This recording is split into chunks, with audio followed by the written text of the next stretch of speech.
Hollywood Video Clube apresenta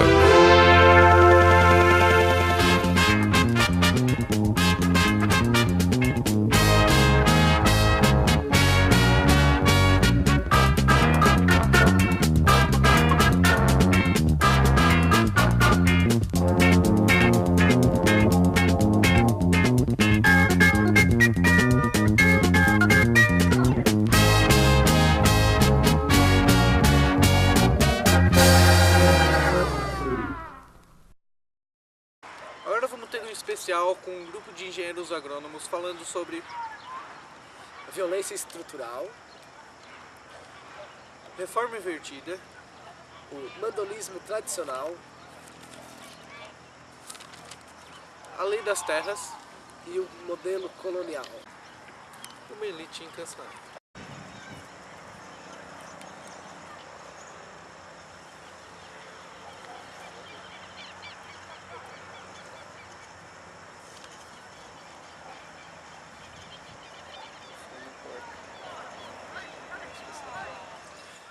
Na raiz da desigualdade social está a concentração de terras rurais nas mãos de poucas famílias ou empresas.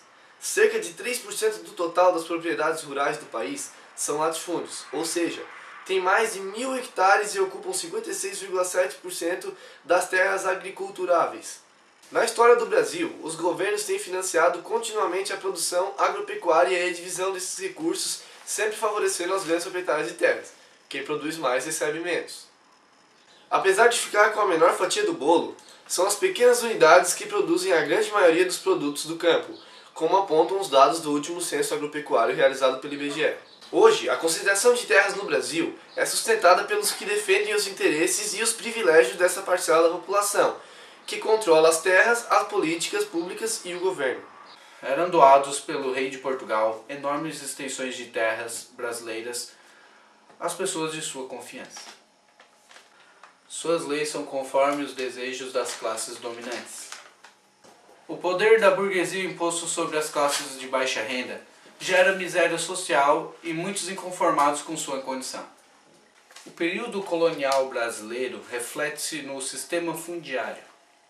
A lei das terras. A terra só pode ter dono se for comprada, assim tendo como característica a elevação do preço da terra. Essas terras, na mão da elite agrária, visavam novas mãos de obra para a lavoura. Na venda das terras, o governo cobrava muito. Por isso, muitas vezes, a terra era poçada. A violência estrutural. A consequência da violência brasileira é a sua estrutura.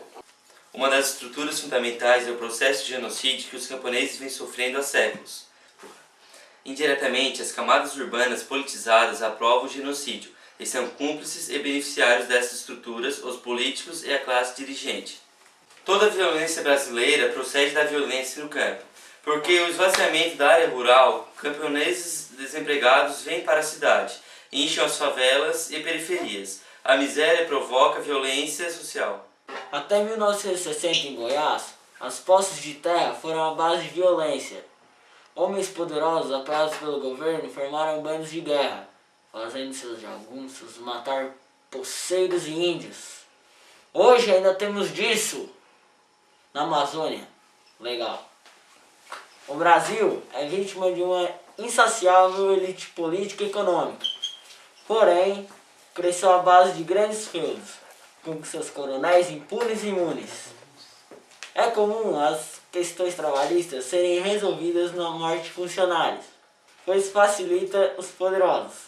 Concluímos que o passado ainda continua hoje. A classe dominante prevalece no Brasil, e essa elite é normalmente a que concentra a maior parte do capital brasileiro agroindustrial. Reforma invertida. Teve vários conflitos. Extermínio da raça indígena para conquistar suas terras. Famílias poderosas tinham mais terras, enquanto os mais pobres quase nem tinham terra. João Goulart criou um projeto de reforma agrária, o que é a principal causa do golpe militar. 30 de novembro de 1964 foi promulgado o Estatuto da Terra, de origem da reforma ao contrário, que enfatiza a exportação de grãos, soja e financiamento à mecanização de grandes propriedades. A migração rural foi um problema grave no período militar. Agora com vocês mais uma notícia urgente. Michael Rona, skatista australiano, veio para o Brasil, patrocinado pela Hang Loose, bateu o recorde e sofreu um grave acidente. Com você agora. Eu duvido tu pular lá se tu é bom, ó. Então tá.